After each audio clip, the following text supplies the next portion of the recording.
Bring me sunshine. Ugh, January. Do you have 10 seconds? Bring me laughter. Do you have 20 seconds? I am. My mood cards were getting a bit damp. How are you feeling? Oh. If January was to be summed up across the whole of the month, I would say that pretty well does it. Ugh. Oh.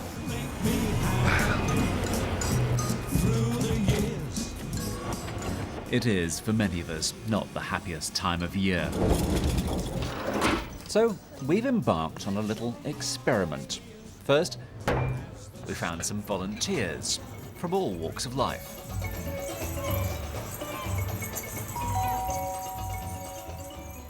And so we've invited everyone to this rather nice boutique hotel here in Scarborough for a day, well, of the Happiness Challenge.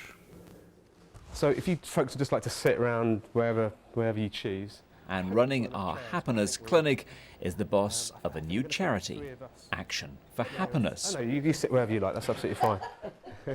You've got a room full of people in there. What are you going to do with them?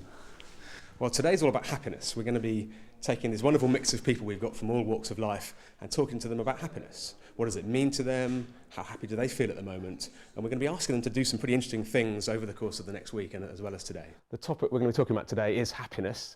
It was a day of talk, David's probably already asked you discussing 3 daily tasks they want them to try, thinking of things to be grateful for, going out of our way to be kinder, and a little meditation. Just taking a very big deep breath, breathing in through the nose and out through the mouth.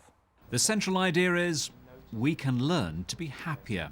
It's a movement that may affect all of us, especially the next generation.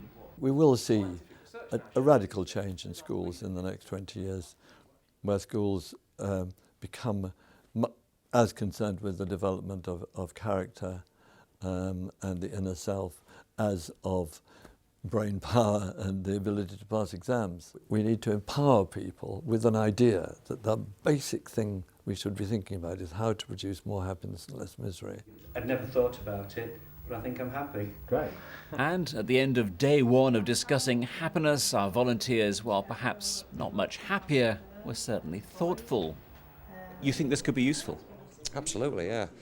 Not just in myself, but I think I can spread what I've learned today to people close to me, people at work. And if I can make a difference with one person, then it's all been worth it.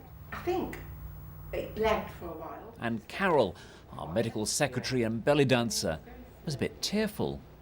Do you know what would really make me happy? And that's something I'm really going to reflect on for the next week. And I'm going to try and act on those reflections, which will hopefully help me in what I do about things going on. Bring me fun, bring me sunshine. And this was only day 1. Happiness, a scientific, political and personal puzzle. David Solito, BBC News, Scarborough. Hey!